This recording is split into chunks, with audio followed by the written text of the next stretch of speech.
Ola o kala ngoa ku le lilo ka ngaka. Yoi. Ele ubisa o kala ngoa ia ka ngaka me mo forke. Ole me moni a Samoa.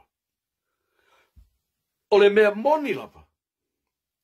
Ole koe ma whainga koe whaia sanga por kalame live. Onga ua kipi ese lea alenga o lai. Ua sei lea alenga o lai.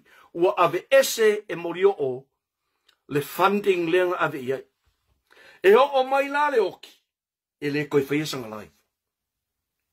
Ua ave ese e morio o fansia lenga. Lenga ave iai sosong iai. O se upu la wha pe koe whaisanga. Wha pe o le whaisanga. E le se mea kasi a whaia. Yoi. O, ya, walaki o natu ngā lu kawoki e li whalema. Yoi. E ngawa, ora ko whakanga kir solo a, ya, kūlei le moanga. Whakanga lei loa, ai kūlei le mohenga I lalo se marifa. Yoi, ia ngala ko. Nick, mana. I want to say it again. Thank you, producer. Ua sei le palaka e morio o. Mule se kupe koe mau, o mele nga lainga whaianga, anga whasala launga. Man tō whale tupe le kalamori o, alofa I skama e mai, ia ngā o waki I kupe, ia ngā masa waile o morio o whaia la, patandoanga I lunga lang po kalame. Lea la ua, sei le palaka e morio o. Ia, wale la se mea. Sei vanga ngala, ua maua se kupe ngā oi mai seisi foi.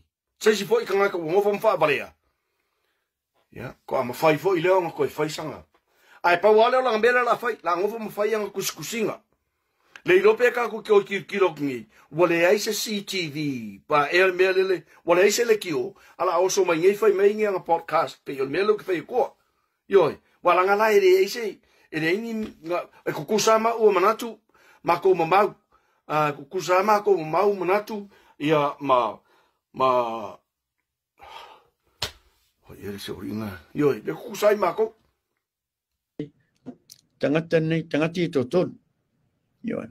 Ava ve mo se la to felo inga malo fisalo yes because like I said, ole it's got national interest all over it, which means you and I, the producer.